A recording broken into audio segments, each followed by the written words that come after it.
Hola, ¿cómo estás? Estoy feliz de volver aquí con otro libro de Hermann Hesse.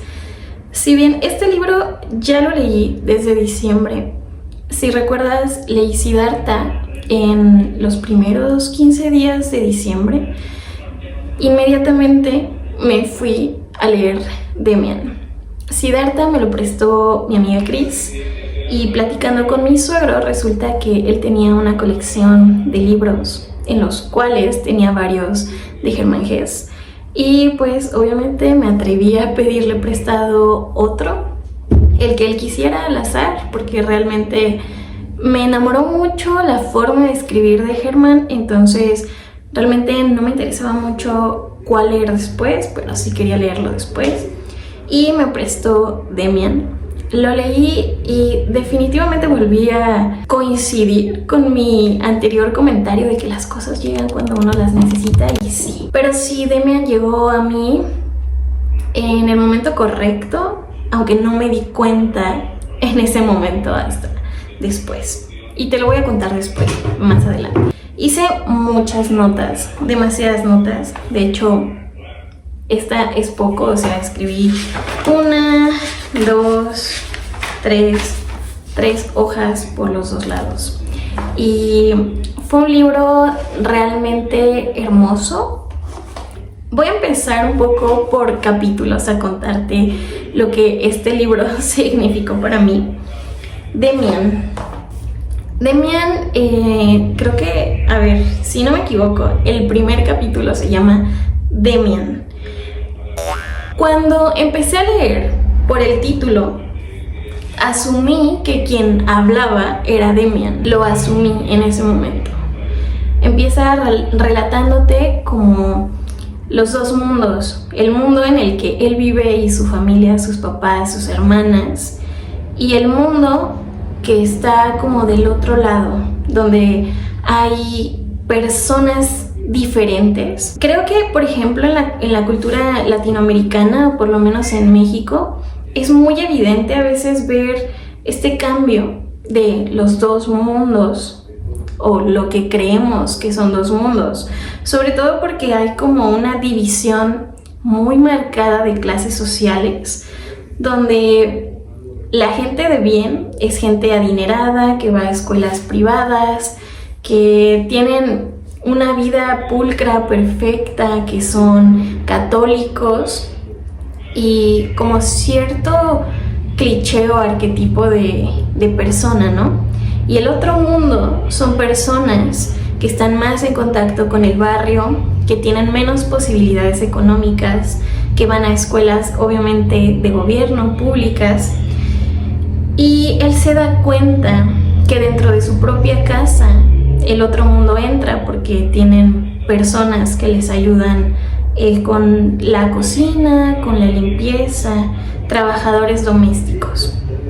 Me parece en este primer capítulo una lectura demasiado divertida, la verdad me reí mucho, muy inocente, y porque está narrada por un niño muy joven, es un niño y realmente está plasmada la mente de un jovencito, de un niño, o sea, literal, de un infante. Entonces es demasiado divertido.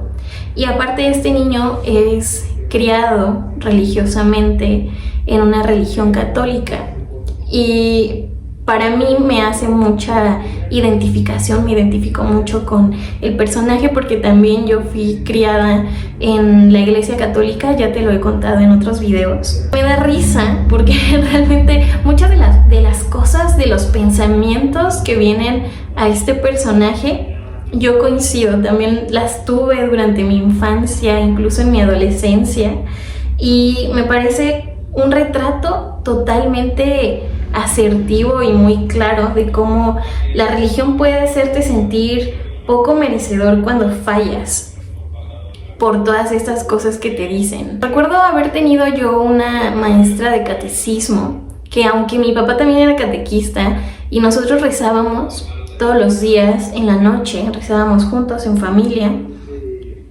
ella me hizo dudar de mí misma, porque ella aseguraba que yo no sabía persignarme Y realmente ahora que soy más grande, que tengo casi 30 años, digo, ¿y si no supiera qué? O sea, eso no era nada importante, ni religiosamente, ni espiritualmente. ¿Qué más da? Ahora me ha pasado algo muy similar. Por ejemplo, cuando mis inciensos, que yo soy adicta al incienso, pero por el aroma. La verdad no lo uso para nada. Soy cero de hacer rituales. Pero algunas personas que son espirituales me dicen como, no, ¿cómo lo puedes prender con encendedor? Eso está muy mal, debe ser con madera y no sé qué. No me importa. Y para mí el saberme persignar o prender el incienso como se me hinche pues no hace diferencia en que sea más o menos espiritual o que esté más o menos conectada con la iluminación. Y bueno, esto realmente le pasa a él por todas las creencias que él ha escuchado a su corta edad, de los pecados, de que se te castiga, que se te niega el cielo, que ya no eres merecedor. Pero en su mente de una forma muy inocente. Entonces, en este primer capítulo también conoce a otro personaje que ahorita ya no recuerdo su nombre, la verdad. Si en el transcurso de mis notas aparece su nombre, que creo que sí, te lo voy a decir. Pero bueno, se conoce con este sujeto en una mala forma porque empiezan a tener un conflicto y el otro morro pues lo chantajea emocionalmente y le pide dinero. Entonces él no tiene dinero porque pues es un niño, o sea, tiene como 8 años, entonces no tiene dinero. Pero él siente que tiene que pagarle para que guarde silencio porque él echó una mentira. Entonces empieza a tener así un montón de crisis existenciales y sus pensamientos y no quiere decepcionar a sus papás y bueno, entra en todo un drama mental y pues le tiene miedo al otro morro. Básicamente en este primer capítulo, este personaje tan joven tiene un descubrimiento de la sombra, pero un poco más allá de lo que él pensaba, porque lo que él pensaba era más como clasista, pero aquí realmente empieza a descubrir que quizá no hay dos mundos, quizá solo hay uno, y ese lado oscuro que él piensa que es muy ajeno a él también habita en su interior, pero se siente manchado, corrompido, siente como ahora soy mentiroso, ahora le debo a una persona, ahora me está chantajeando y además estoy pensando en robar poquito dinero de mi casa, de los cambiecitos, de lo que encuentro para pagarle a esta persona. En el segundo capítulo, que se llama Caín, llega un sujeto a su escuela y conoce a Demian. Entonces, bueno, ahí me di cuenta de que el que narraba el primer capítulo, pues evidentemente no era Demian, se llama Sinclair. Y bueno, conoce a Demian, que es un chico más grande que él por algunos años, pero en la primaria uno cuando llegan, por ejemplo, tú vas en segundo o en primero y ves a los de sexto como que sientes que son grandes, pues más o menos eso le pasa a él, o sea, como que Demian es más grande por poquitos años, pero para él representa así como, ay, ese muchacho está más grande. Y se dicen muchas cosas de Demian, como que hay gente que medio sabe quién es, pero realmente no lo conocen, y se habla a voces de él como de, ¿será católico? ¿No será católico? En esa escuela aparte es una escuela católica, con lo cual también me identifico, porque yo fui a secundaria y preparatoria católicas. Y este chico pues tiene unas ideas muy particulares y tiene una actitud como llamativa, como que es diferente, y a Sinclair pues le llama mucho la atención pues esa singularidad que tiene Demian. Y pues en algún momento llegan a hablar, y lo que yo rescato es A mí me gusta mucho el lenguaje alquímico, demasiado. Y ya te hablé, por ejemplo, en un video anterior del mito de Adán y Eva y su verdadero significado. Y en este libro hablan del mito de Caín y de Abel, que es un mito que yo creo que a todos los que hemos estado en la iglesia nos han enseñado, que lo hemos estudiado y que pues lo conocemos, ¿no? Pero lo conocemos, digamos, con la interpretación ya que la religión nos da. Y aquí creo que yo lo deduzco como un lenguaje alquímico. La señal que tenía Caín era especial, inquietante, era más fuerte, más inteligente o más osado. Su poder no era quizá malo, no era quizá maldad, quizá era fuerza, quizá era disciplina, tal vez tenía algún tipo de don, por así decirlo, y tal vez no eran hermanos literalmente, no eran hijos de los mismos papás, no de esa forma, sino que probablemente se habla de una hermandad al ser hijos de Dios. Realmente no sabemos si Abel quizá fue más cobarde y Caín, en el enfrentamiento que hayan tenido, pues terminó siendo el que tenía la señal del diablo o la señal del mal. Esto no quiere decir que esta sea la interpretación correcta y la otra sea equivocada. Simplemente es como, a ver, ¿por qué no reflexionamos? ¿Por qué no la información que nos es dada o la que nos llega la reinterpretamos? Le buscamos otras posibilidades. No asumiendo que una es buena y la otra es la mala, simplemente como exploración interna, y para empezar a poder ver todo, no de forma literal, sino con múltiples interpretaciones. Creo que eso siempre es muchísimo más enriquecedor en el área que sea, ya sea al leer un libro, ya sea al ser un médico, ya sea al ser un artista. Buscar las múltiples interpretaciones es muy fructífero.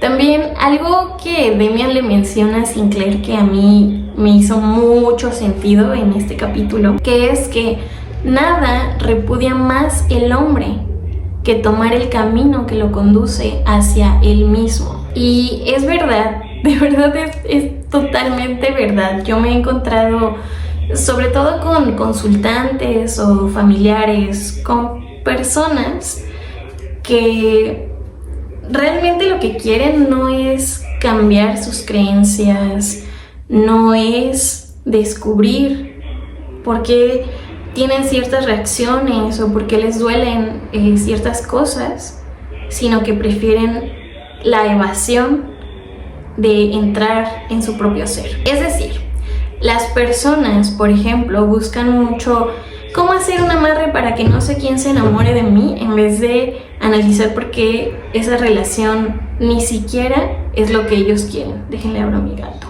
Tenemos tantos posibles caminos y recurrentemente las personas acuden a los que les generan más evasión en vez de más introspección. Prefieren amarres, cuarzos. A ver, yo tengo cuarzos y muchos cuarzos me han acompañado en ciertos procesos, pero no por el cuarzo en sí, sino por la relación que genero yo con ese cuarzo, ya sea que es mi acompañante de meditación, ya sea porque lo tomo mientras me digo ciertas cosas, pero al final estoy trabajando, no lo estoy absorbiendo, no estoy dependiendo de él, no estoy poniendo mi poder en él ni en nada externo.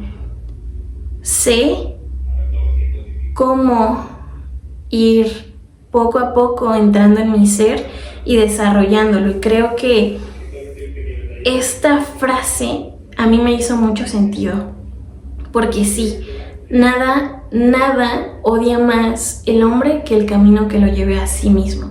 También creo que esto pasa muy seguido en la medicina, porque las personas enferman, van al médico, el médico les da un tratamiento y siempre, o por lo menos yo en mi experiencia, los médicos siempre te dicen: coma esto, descanse, haga deporte y varias indicaciones. Pero casi nunca hacemos ninguna de esas indicaciones, y nos limitamos simplemente a tomar el medicamento, y a veces mal. Si te dicen cada 8 horas, la tomas desorganizadamente, y después, cuando no nos sentimos mejor, culpamos al médico y a la medicina, cuando en primer lugar enfermamos por otra razón, por algo mucho más atrás, ya sea un hábito, una emoción, ya sea una experiencia mal gestionada, mala alimentación, por no hacer deporte por muchos años, y esperamos que mágicamente el primer día o la primera semana que empezamos con un tratamiento, curemos, y no funciona así. Ni siquiera podemos generar esta dependencia a los fármacos, porque si bien la medicina es muy buena, la tecnología avanza, no podemos poner el poder en algo externo, ni en un médico, ni en un cuarzo, ni en un incienso, ni en nada que sea externo. Podemos tener herramientas, podemos tener acompañantes, redes de contención como lo son los terapeutas, los psicólogos, los psiquiatras, pero no podemos poner el poder de nuestra sanación en ello. Así que eso es todo lo que rescato de este segundo capítulo, porque no quiero spoilear demasiado. Realmente leer a Hermann Hesse es maravilloso. Si llega a ti este video, tienes que leer a Hermann Hesse, de verdad. Continuando con el tercer capítulo, se llama El mal ladrón. El mal ladrón. Realmente este libro te mete como... Si tú ya eres adulto y ya viviste estas etapas, es muy gracioso a la vez que te genera como cierta compasión. Creo que es un libro incluso que nos ayuda como a sanar un poco nuestro niño interior y como que apapachar. Venga, chepa acá, vamos a darle un abrazo. La doble vida que todos hemos vivido, y yo lo he notado, quizá ya no me acuerdo de mi propia doble vida en este sentido, pero sí lo he notado en mis sobrinos, que poco a poco están dejando de ser niños y se están convirtiendo en adolescentes. Y asumir el ya estar en otra etapa también requiere que soltemos ciertas cosas. Y Claire, por una parte como que se quiere chiquear y de repente deja que su mamá lo consienta y le lleve un chocolate y así, cosas como de niños más pequeños, pero de repente ya quiere como: no te metas en mis cosas, y quiere su espacio, y quiere tener secretos, y quiere tener una vida ya más independiente, pero le genera un vacío que creo que todos lo experimentamos. Si bien no me acuerdo así como de alguna etapa de mi vida, o más bien de esa etapa de mi vida en concreto, de algún acontecimiento, de algún día o de algún hecho, no en este momento por lo menos, sí recuerdo la sensación de sentir: ya no soy tan chiquita, quiero volver a ser chiquita, quiero que me apapachen, quiero volver a ser consentida. Creo que le pasa mucho, sobre todo a los hermanos mayores. Yo soy la menor de 4, entonces realmente yo fui muy consentida, tanto por mi mamá, mi papá y mis 3 hermanos. Pero quizá para ellos, sobre todo para mi hermana, que era la que era un poco más grande que yo, y cuando yo era niña, ella era adolescente, sentir incluso como este celo de decir: ¿por qué tú eres bebé y yo ya no? Yo ya crecí, quiero volver a ser bebé, quiero que me pongan toda la atención a mí. Creo que entiendo la sensación y la recuerdo. Recuerdo el yo sentir que estaba perdiendo algunos de mis privilegios de ser bebé.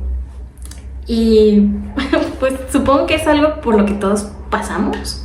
Sinclair empieza a sentir a Demian como una persona mucho más cercana, y a mí como lectora me llevó a la reflexión de cuál es el momento en el que empezamos a crear una conexión fuerte o muy íntima con otra persona. Y creo que muchas veces es mucho más simple de lo que creemos. No tenemos que vivir la historia más larga de amor con una persona. No tenemos que haber vivido con ellos por 7 años o cantidades.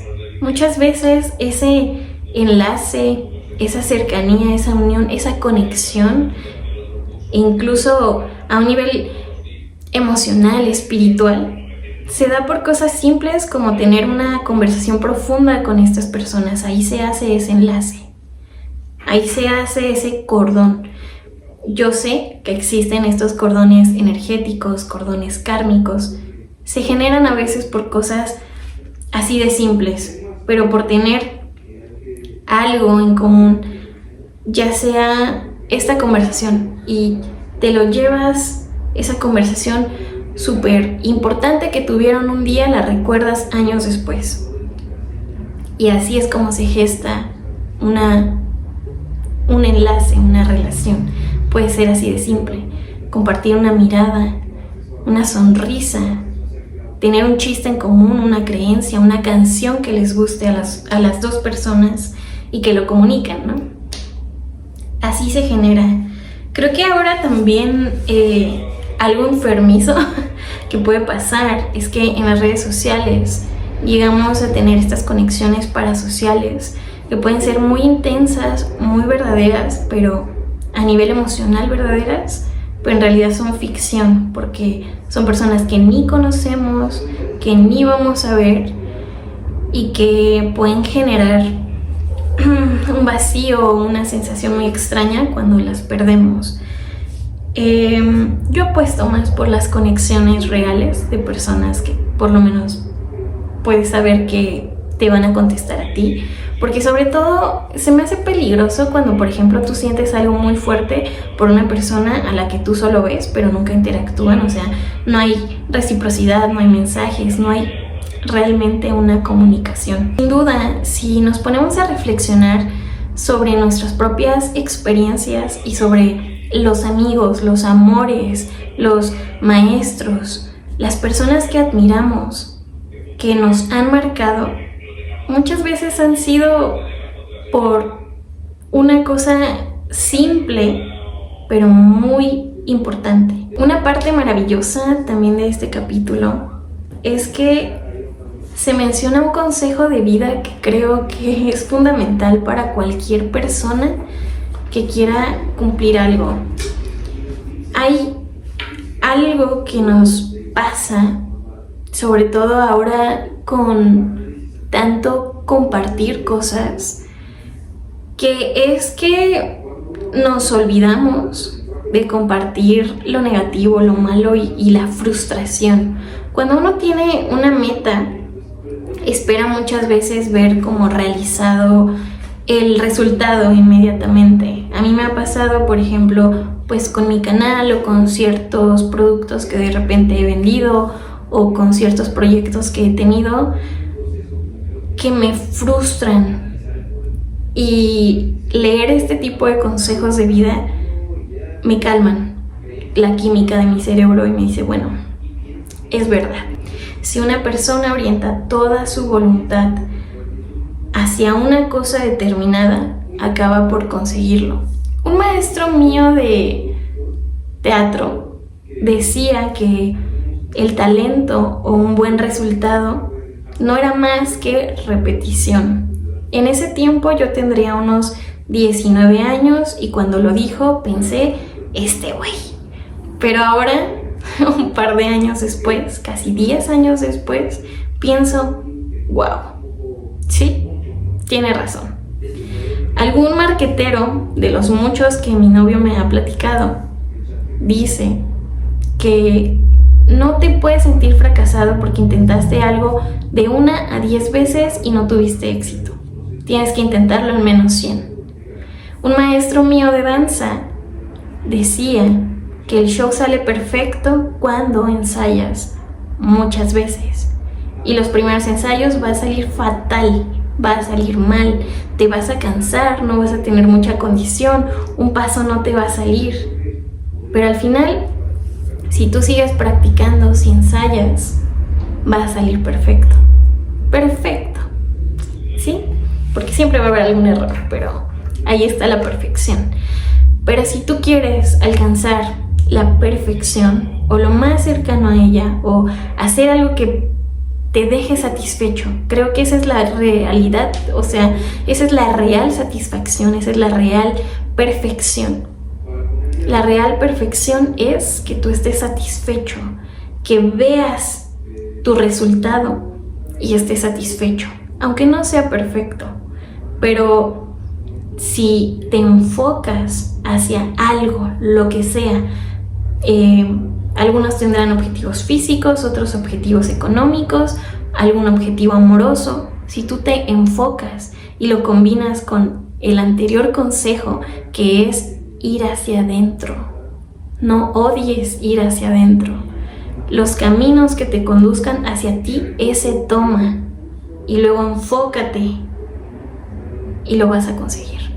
A lo largo del libro creo que me voy dando cuenta cada vez más como lectora y metiéndome emocionalmente en que este libro nos va a repetir varias veces que hay que ver la vida como una totalidad, como algo completo que tiene 2 polos. Y a mí me encanta porque siempre las leyes herméticas vuelven a estar presentes en todo en la vida, o sea, literal, por algo son leyes universales.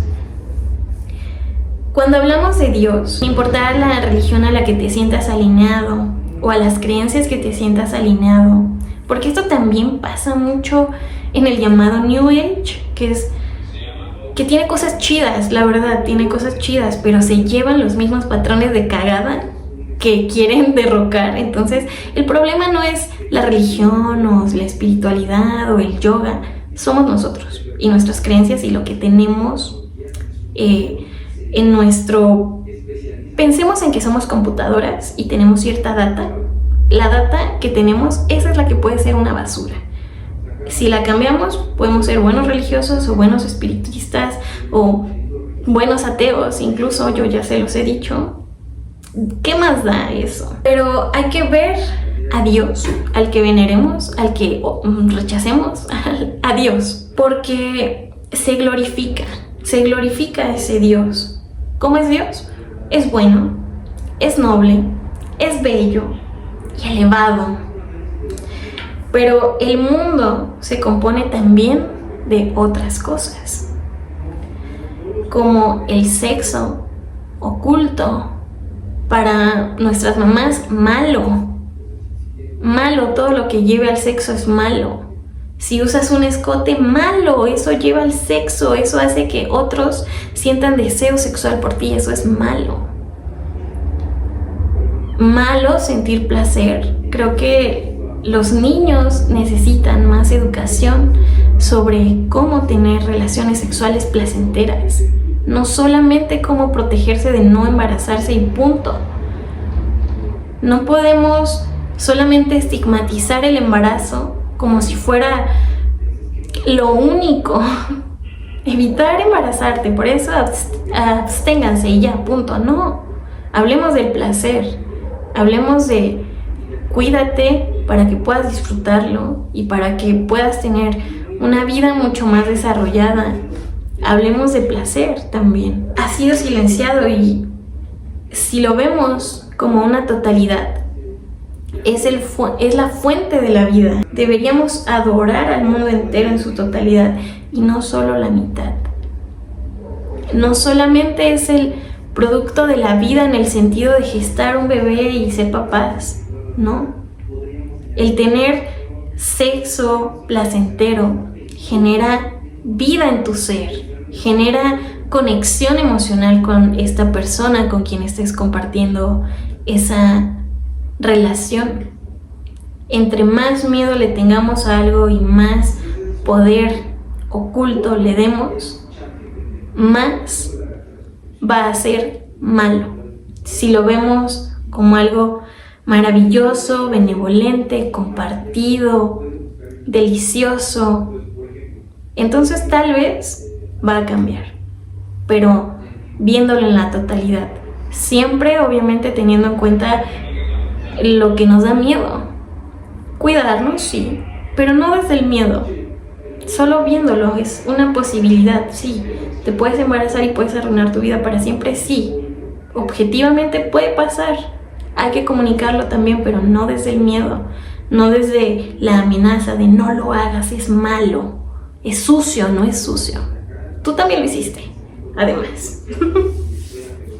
Entonces, esto me parece que es buenísimo para cualquiera, sin importar, repito, la religión, si es espiritual, si es ateo, ver a nuestro Dios, el que sea que tengamos o los que tengamos, como una totalidad. ¿Son benevolentes? Sí, pero tal vez Dios también llora. Tal vez Dios también siente miedo. Tal vez Dios es completo. Por eso cuando pasan cosas muy trágicas en la vida nos preguntamos cómo Dios lo pudo permitir. Desde mi punto de vista, Dios habita en cada uno de nosotros. Tal vez sea por eso, porque cada uno de nosotros lo está permitiendo, para reflexionar. El siguiente capítulo se llama Beatriz. Y yo, nuevamente, fui la persona más prejuiciosa. Yo dije, se llama Beatriz, va a conocer a Beatriz y se van a enamorar y va a ser su primer amor. Y Sinclair ya creció un poco, ya no es un niño. Y justo sigo reafirmando como lectora que este libro nos enseña cómo somos una totalidad. Empiezan los primeros capítulos a ser narrado por un niño y se siente esa inocencia, esa dulzura, esa como chispa graciosa de los niños, y poco a poco va avanzando y cambia. Y eso me encanta leer algo que va cambiando, que se va transformando en los siguientes capítulos. Sinclair ahora toma alcohol. Tiene un nuevo colegio que pues ya es... No me acuerdo si es una secundaria o es una prepa, pero es un nuevo colegio, nuevas personas. Sentimiento de pérdida, obvio. Te vas a otro lugar y al inicio sientes pérdida. Te mueves a otra ciudad, sientes pérdida. Cambias de trabajo, sientes pérdida. Terminas una relación, sientes pérdida. Sientes que algo... me perdí a mí, ya no soy el que era. Normal, totalmente normal. Pero él puntualmente siente pérdida de la niñez. Hay muchos caminos por los que Dios puede llevarnos a la soledad. Esas veces que transitamos por esos caminos no es más que conducirnos hacia nosotros mismos. Muchas veces la soledad no es más que una necesidad de estar en nosotros y dejar nuevamente de hacer la magia negra de buscar todas las soluciones en el exterior. Cuando aprendemos internamente y sentimos esta necesidad de adorar a Dios, muchas veces vamos a cambiar esa adoración a Dios por adorar otras cosas. Es lo que les decía antes. Muchas veces el problema no son las religiones en sí, sino lo que nos quedamos de las religiones, o lo que nos quedamos del mal maestro de matemáticas, o lo que nos quedamos de el papá, o lo que nos quedamos que nos sirve y que queremos cambiar, pero nos lo llevamos. La adoración a Dios nos enseña una forma de amar, porque cuando tenemos una relación con Dios es lo que nos enseñan del amor. Tienes que amar a Dios sobre todas las cosas, Él es benevolente, es bello, es perfecto. Entonces lo tienes que amar así, perfectamente, siempre, sin duda. Pero genera una necesidad que cuando empiezas a dudar de Él, te quedas con esa sensación de ¿y ahora qué adoro? ¿Ahora qué adoro? Tengo algo más que adorar. Y muchas veces pasa que adoramos a personas. Si empezamos a amar a Dios como una totalidad, quizá entonces podemos amarnos a nosotros mismos como una totalidad y por supuesto a los demás nos amamos en una totalidad. Y es mucho más saludable. Pero romper esa barrera a veces puede ser doloroso. Una de las frases más conocidas, populares de este libro, porque ya después lo vi, pájaro rompe el cascarón. Para muchos, o sea, tiene como múltiples significados. La verdad yo aún no decido cuál es para mí, pero creo que tiene que ver con el cambio. Lo asocio mucho como con la energía de Plutón, que es para que algo crezca y se transforme, debe romperse. Como el fénix. Está ardiendo, cenizas, renace. Para mí son metáforas maravillosas de la transformación, el cambio y el renacimiento. Y eso nos va a pasar múltiples veces en la vida. Como Sinclair, que está abandonando la niñez, tiene que dejarla morir, tiene que dejar que se rompa ese cascarón para poder ser un adolescente. Luego cuando somos adultos de nuevo queremos volver a ser chiquitos. Me encanta porque Sinclair empieza a tener un contacto bien profundo con sus sueños y yo considero que yo soy una persona muy intensa con mis sueños. Alguna vez, cuando habían pasado como 6 meses de que mi papá falleció, yo le dije, muchas veces yo hablo de mi papá en presente, aunque él falleció, porque para mí está presente, pero sí le dije, papá, no te has contactado conmigo hace mucho tiempo, mándame una señal. No pasó, como en 2 semanas no pasó nada. Y un día estaba soñando y soñé que estaba mi hermana, uno de mis hermanos, y que como que mi papá fallecía en el sueño y había un ataúd y me iba a dar un mensaje y me daban el mensaje y no me acuerdo del mensaje. O sea, cuando desperté recordaba todos estos detalles que te acabo de contar, pero no el mensaje. Y yo estaba como de, pues me diste el mensaje, pero pues no me acuerdo. Y ese día estaba en el gym y de repente va atrás de mí, había un reloj y veo 11. Y dije, yo qué sé qué quiera decir eso. O sea, sí sé que son números que traen mensajes, pero la verdad es que ahí no le tomé tanta importancia. O sea, dije, una casualidad. Llegando a casa, alguna de mis seguidoras de TikTok me mandó un mensaje de que su abuelita le había dicho algo, 101. Raro, pero dije, Y ese mismo día salí a caminar con mi novio, íbamos caminando y de repente me encuentro 100 pesos. Avanzo un poco más y me encuentro otros 100 pesos. Ya no era una casualidad, ya había algo. Me puse a investigar lo que quería decir esos números en esas combinaciones y pude descifrar mi mensaje. Estar conectados con nuestros sueños sí nos permiten muchas veces descifrar esos mensajes que son mucho más abstractos, que sé que quien me escuche puede pensar como está loca, pero quien me escuche y lo haya vivido va a decir sí, me pasó y ahora lo entiendo. Así que cuando te pase y si estás dispuesto y perceptivo, vas a ser tú quien diga sí, te entiendo. ¿Recuerdas lo que te hablé de las conexiones? Que muchas veces tenemos conexiones súper profundas con personas que nos marcan por conversaciones o por compartir una canción o por algo que puede parecer muy simple pero que en realidad es muy profundo. Eso le pasa a Sinclair con Demian. Él no sabe si es mutuo o no sabe mucho de Demian en un buen rato porque ya se desconectaron porque él está en su nuevo mundo, donde está en su nuevo colegio, y Demian pues está ahí por la vida haciendo cualquier cosa. Pero le escribe una carta y se la manda. También aquí tiene un nuevo amigo que es un músico que le gusta la filosofía, que se llama Pistorius. Empiezan a filosofar, a aprender de filosofía un poco. Una de las cosas que descubre es: lo que vemos es así por nuestro interior o por nuestro exterior.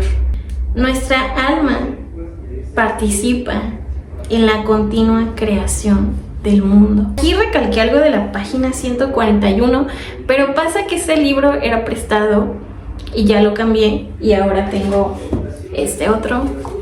Pero entonces no tengo ni idea de qué recalqué de la página 141. Algún día me compraré mi propia colección de libros de Hermann Hesse, seguro, pero ahorita no lo tengo, entonces ni idea de qué marqué ahí.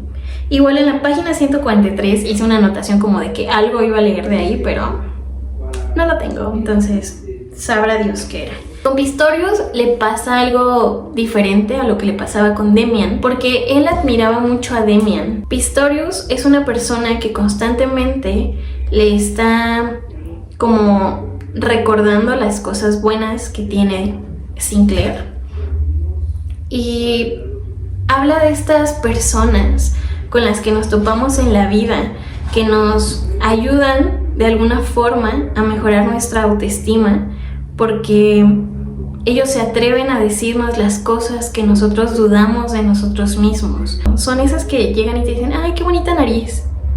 Y tú, gracias, no te la crees, pero luego observas tu nariz y quizá antes de ese comentario tú la veías un poco imperfecta, pero una vez te hacen ese comentario ya te gusta más tu nariz.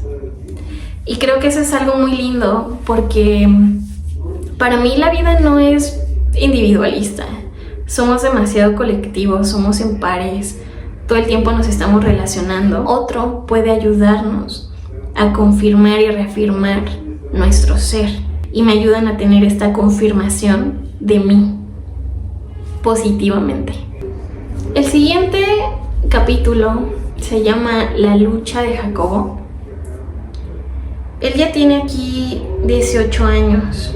Aquí de nuevo seguimos hablando de la importancia que tienen los otros dentro de nuestro propio camino. Y hay una frase que anoté que es: ellos, los otros, nos reflejan a nosotros mismos, porque si no nos reflejan, no serían indiferentes. Ellos que nos mueven alguna emoción, algún enojo, algún deseo, es porque nos reflejan algo.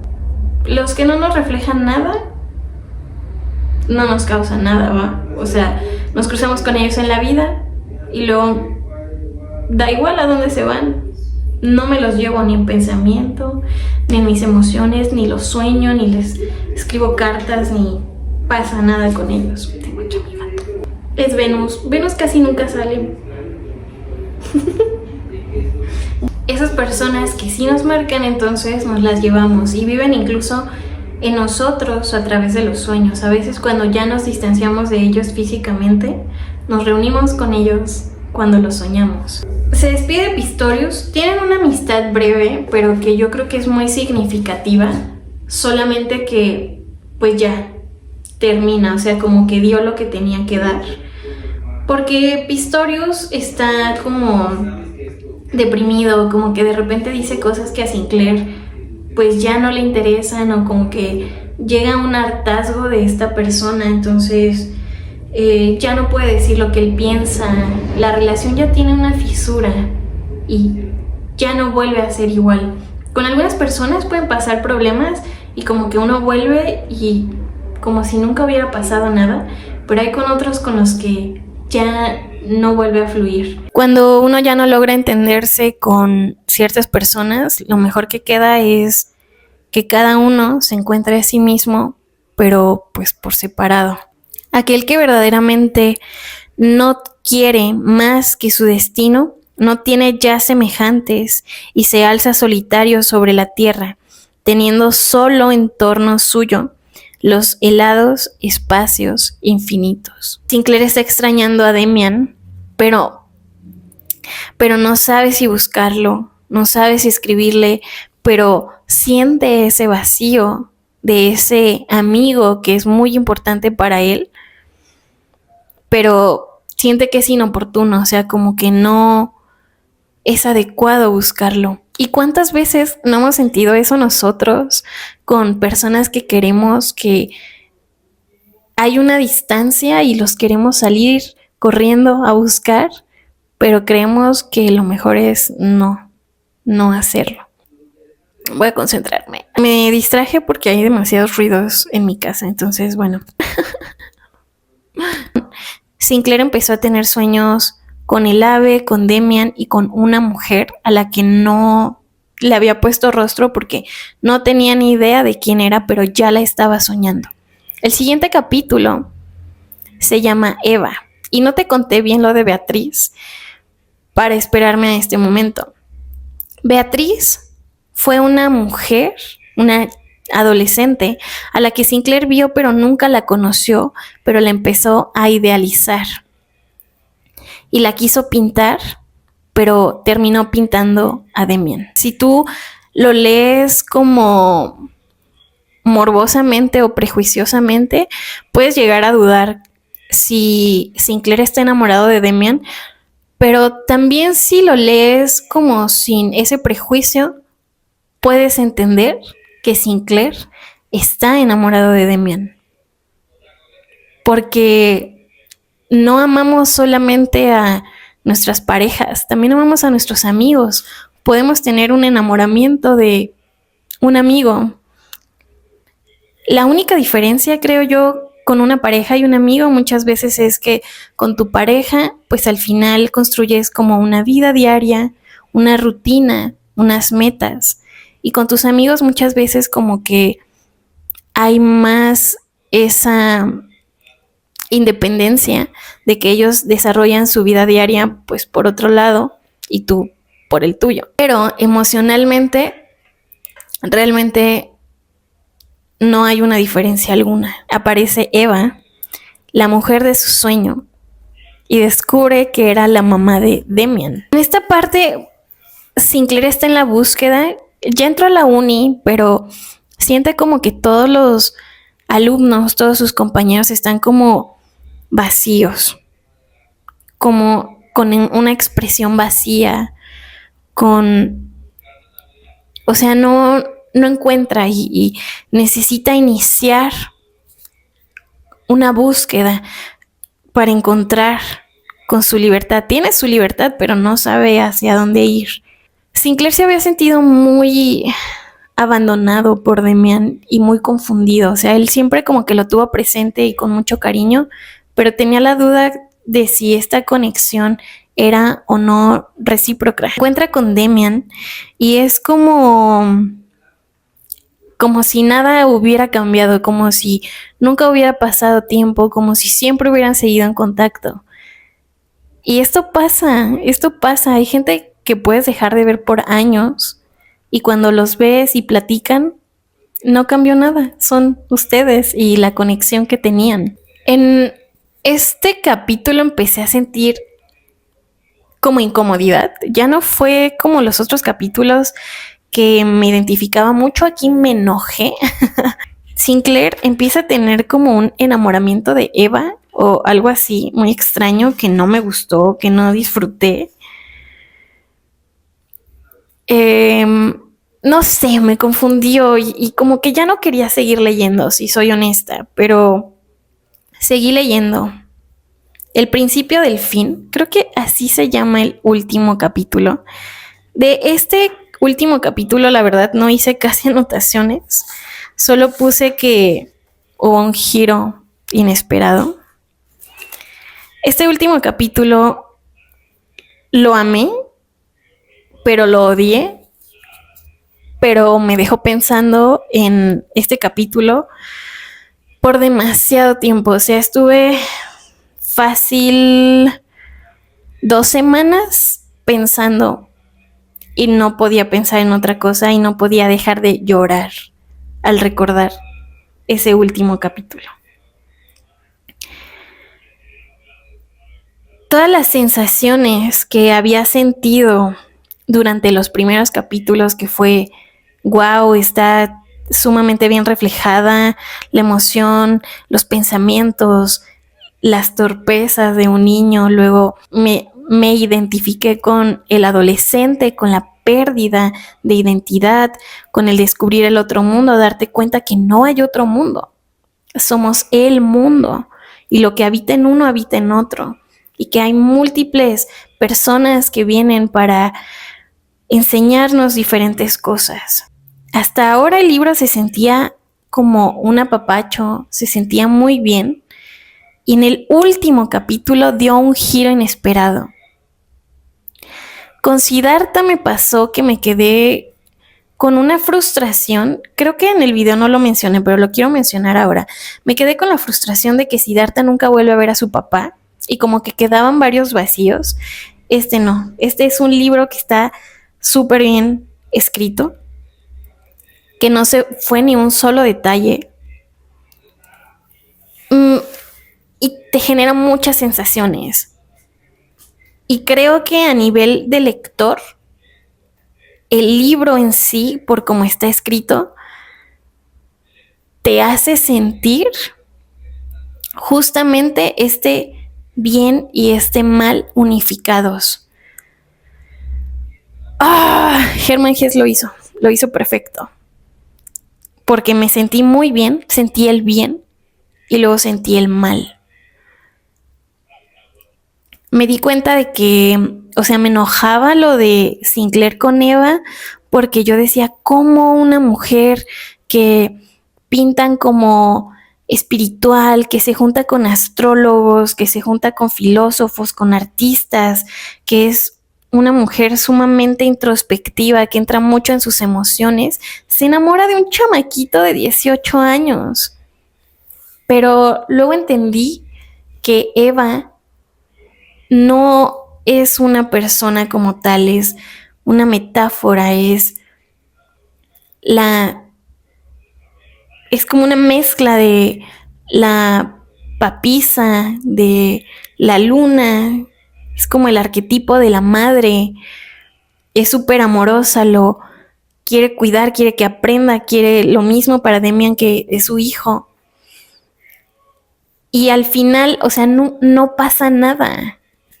Eva como que sí le da un poco de cuerda al amor de Sinclair, pero nunca es un amor morboso, no hay un aprovechamiento, no hay eso, solo lo deja fluir. Es una mujer sumamente amorosa, es maravillosa.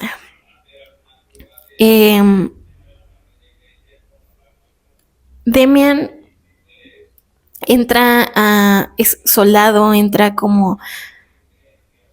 No entiendo en qué punto del libro Demian entra a ser soldado, cuando también era una persona, pues, filosófica, reflexiva, era un alquimista, era un joven, pero muy maravilloso también. Tú no sabes en qué circunstancias de la vida cada persona puede actuar de maneras que no piensas. Cuando conoces a Demian en la primera parte del libro, la segunda, todas las partes del libro hasta la última, jamás te imaginas que Eva permita que su hijo entre al ejército. Jamás te imaginas que Demian sea un hombre que entre al ejército, un adolescente que entre al ejército, no es ni un hombre. Le cuenta a Sinclair que va a haber guerra. Hay guerra. Eva muere. La parte en la que Eva muere es relatada de una forma que solo Hermann Hesse podía hacer. Un gran escritor, nuevamente. Lo hizo metafórico, pero al mismo tiempo puedes imaginar cómo pasa. Demian y Sinclair se encuentran por última vez en medio de una guerra, recordando, o sea, toda la conexión que han tenido desde niños y saben que va a ser la última vez que se van a ver. Demian le da un beso a Sinclair como diciéndole, o sí lo dice textualmente, de que el beso que Eva le quería dar. Pero no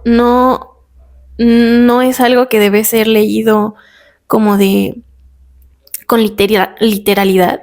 Es un lenguaje totalmente alquímico. Eso no quiere decir que ellos dos estuvieran enamorados, ni que Sinclair y Eva tenían algo sexual. Habla de el amor unificado. Ahora sí te quiero contar por qué este libro también llegó en el momento adecuado. Y ahora hasta me da un poco de incertidumbre saber por qué Lobo Estepario llegó ahora. Pero terminé de leer este libro en diciembre, a finales, un poco antes de Navidad. Y el día 4 de enero mi novio tuvo un accidente. Estuve llorando mucho por Demian porque terminaron en una guerra. Además de que actualmente estamos viviendo guerras y a mí me genera mucha impotencia. Muchas veces no comparto mucho esos temas porque a mí me frustra saber que lo máximo que puedo hacer es compartir un post de Instagram y a veces prefiero no hacerlo para no terminar teniendo esas conversaciones con personas pues en mis mensajes privados y así. Tampoco me creo la persona que más sabe del tema de la guerra, entonces me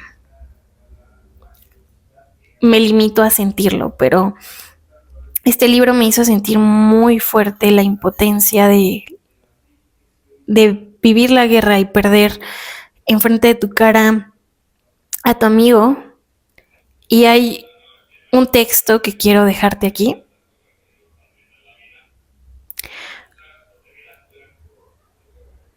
Con el que empezaba el libro. Y creo que todo se resume en ese principio. Creo que por eso el último capítulo tiene el nombre del principio del fin. Casi pierdo a mi novio el día 4 y no sé, no tengo palabras.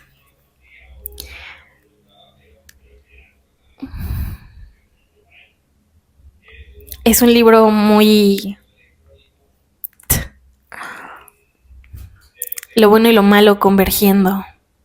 Lo bueno es que mi novio está vivo, que aunque ahora tiene muchos clavos y placas de titanio, su vida está volviendo poco a poco a ser normal, que hubo gente compasiva, amorosa, que mandó buena vibra, mensajes hermosos, que lo visitaron, le trajeron fruta para sus licuados porque no podía mascar, que le trajeron Gerbers, comida de bebé. Incluso hubo gente que donó dinero porque el gasto estuvo importante. No importante en el sentido de que importe, pero fue un gasto fuerte. Y fue una sensación muy similar a la lectura de este libro. No tengo más palabras. Nos vemos pronto. Bye. Y lean. Casi todo el libro lo leí como en 7 horas, 6:30 más o menos. Voy anotando algunas cosas, pero de repente se me van un par de minutos, o a veces estoy leyendo y anoto que leí 1 hora, pero en realidad me distraje porque fui a hacer pipí o tomé agua o hice algo que nunca es el tiempo exacto, ni importa, pero lo doy como dato porque creo que a veces es importante, ¿no? Oye, te estoy recomendando algo, más o menos cuánto tiempo me tomó a mí de lectura.